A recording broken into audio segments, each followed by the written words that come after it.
everyone, welcome back to another dive into the Shadowverse here on this channel. I have not used that at all since like the first Shadowverse video, but we're bringing it back. Where today, I'm finally talking about Swordcraft again for the first time since I did that unboxing video. Make sure you check that out. But not HeroCraft, despite that being like the one deck I wanted to build since I've heard about it entering this game. Don't make me start doing the Toku toy thing. Oh yeah, so I got Lost Driver. Luckily, I am still a time traveler at all points in time, so we can talk about something that came out in the past, and show off a build that I never really got to talk about. Also, I didn't pull everything I needed out of my Leviathan boxes, so I was waiting on a couple of orders to come in, but if you guys want to see what happens in new builds, make sure you subscribe. Also, I'll open these up at the end of the video. So, sit back, relax, grab some raised energy drinks using code SKYRICH to save 15% online, and let's take a look at some mid-range Swordcraft. To get started, this is a mid-range deck, which means while it can go really fast, the majority of what we're going to do is going to be happening more towards 4, 5, 6, etc. energy. Or whatever it's called in this game. Because that to hit damage early on, we do have a bunch of storm cards, that being our quick attack for the deck. We have 1-drop Quick Blader as a 3-of, 3-drop Novice Trooper as a 3-of, and 2 Albert Levin Saber, who is a 4-drop that's a 3-5 and can evolve. Speaking of his evolution, Albert has this pretty sick ability that says on evolve, this can't take damage, and then on its strike ability, where its attack ability, once per turn, refresh this unit, perform this only once per turn, I just said that. This is Dragonic Overlord. This is the Restanding Vanguard, and this is, it can attack twice. Only running one because we only have 2 of the main bodies, and typically I think you run on one like one less evolution than you have of the normal ones, the general rule of thumb. Also, I guess we got 2 evolved Quick Bladers in here. He doesn't matter too much. Most of the time, I'm not going to be going into this because his Evo cost is a 3, and that's insane. I'd much rather just drop this as a 1 and be like, haha, turn 1. Because while there is summoning sickness in this game, there is no rule that says you can't attack first turn. Therefore, if you go first, Yo Dog, what up? Swing at you before you can even do anything. Haha, laugh. It's still 3-3 though, like, By that point, it's just another copy of Novice Trooper, but it is another 3-3 Storm. Next up, we got a bunch of supporting units to help support our damage, guys. First of all, Aurelia, the Regal Saber, who has every ability in the game. Got Rush, which is the quick attack that can only attack creatures.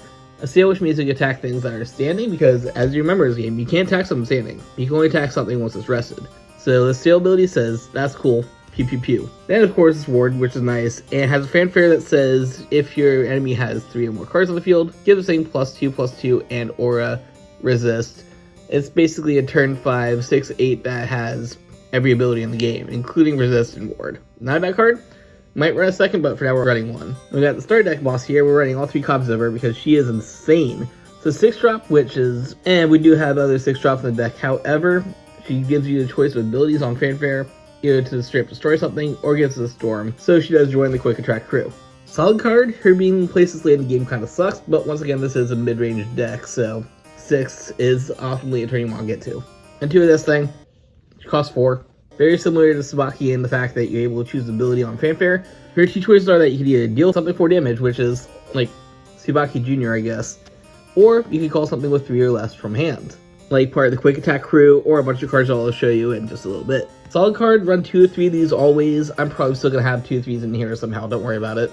Next up, this is the reason why this deck is such a slow deck. And that is for Leonidas, who's a 5/6 6-drop that evolves. We don't worry about this one. We actually worry about when he's all grown up. Because this boy has 2 stupid effects. First of all, on evolve, you're able to deal himself and something 5 damage. 5 is normally enough to knock out most non-boss cards in the game.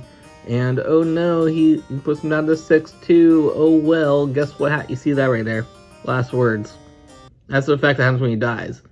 His is that when he goes boom, you get one of these tokens, which is an amulet that says whenever one of your Swordcraft followers hits the field, it gets +3/+3, and rush.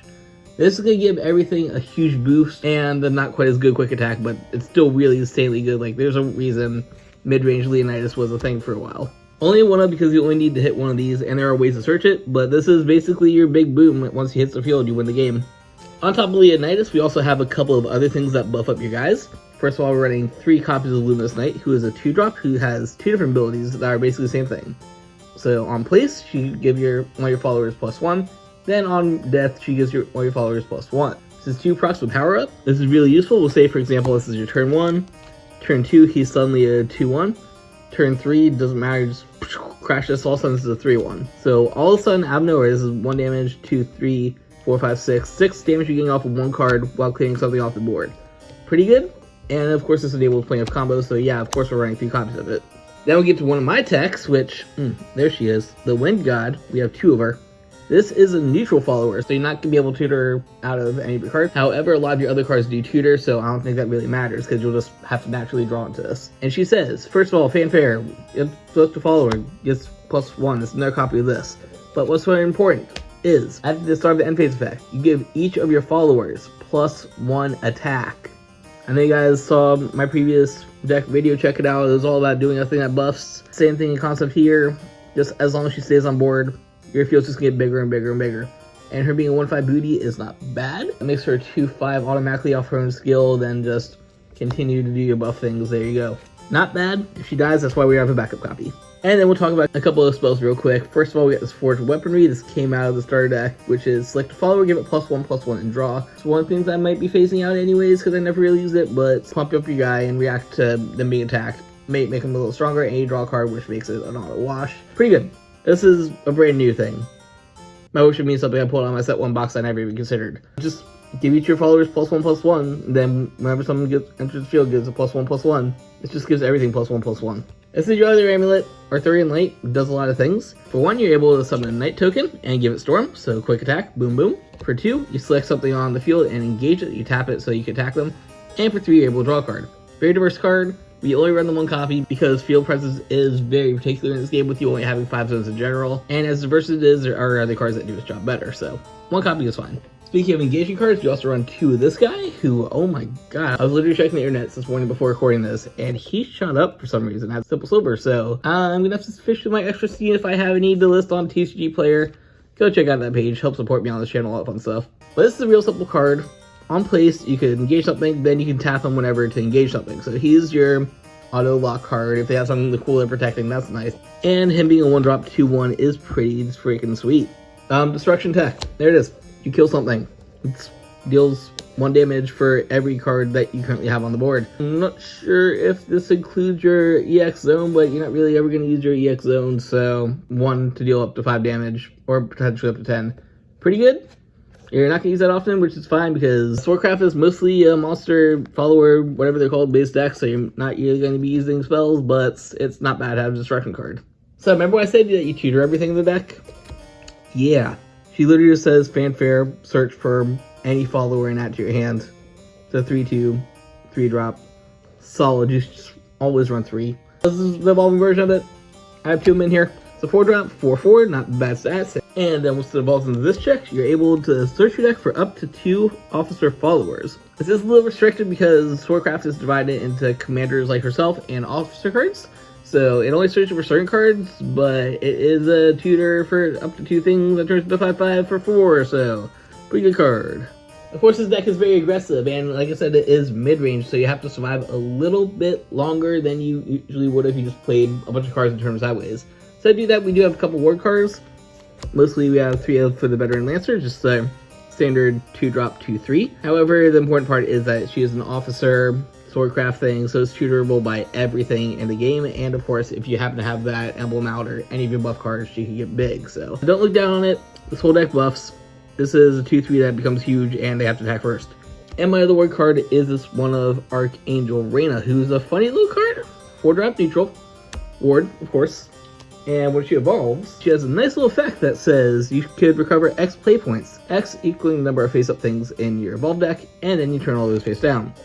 So basically, play it for 4, or 5, because you can evolve right away without an evolve point.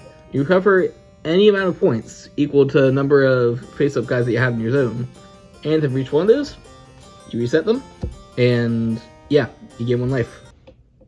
This is way too close to do a thumbs up. It's of course scaled the later you are in the game. However, the important part is that she is a 4-drop for a 5/6 ward. That lets you reset everything and potentially get all your play points back to play more stuff. Very combo heavy, you only do 1 as a tech. Then the final card in the deck is another evolving unit, and that is this chick, who is good but not good. I mean, we still run her, but I think I might phase out, I don't know. Flow Fencer is a real quick 3-drop 3/3 evolve for 1. There's a lot of 3s there. When she evolves, she gets slightly shinier and turns into a 4/4. The important part is that when she evolves, you're able to make a one of these and a one of these. So it's effectively a 3-drop to give you a full field of 3 cards.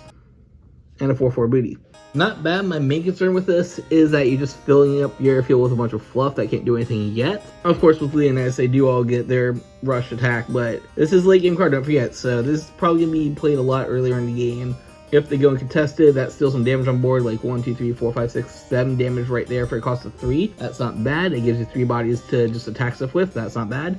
It's just, very mediocre side of the fact that you just get a board for free, I think. There's a lot better use of 3 play points. I'm still seeing a bunch of set 3 lists for that runner, so I guess you still do. I'm just not the biggest fan. Like, I might just make it go down to 2/2 or something like that.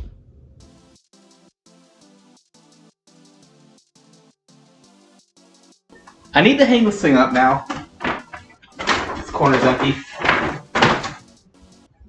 So, what do you guys think of Midrange Swordcraft? Is it still a cool deck even though heroics are out? Do these basics at least help you teach about how Swordcraft works? If you want to play against it, I want to start opening up Discord / online streams / however people play card games online. Unfortunately, my locals are basically dead, but I don't want to see this game die. So if you guys want to do some community card fights, I'm down for that. Good for Vanguard too, of course. But until next time, thank you all for watching. If you like this kind of video, make sure to leave a like and, subscribe if you want. And of course, support me on this channel. TCG player. That's why I got these cards, and I send some other cards off all the time. But I'm about to rip these bad boys open and make some set 3 Musa Horse Girls. That one. Deck, so always embrace the infinite. These goggles are slipping. This band is slipping. I need to adjust this. I need to get a new band for these goggles.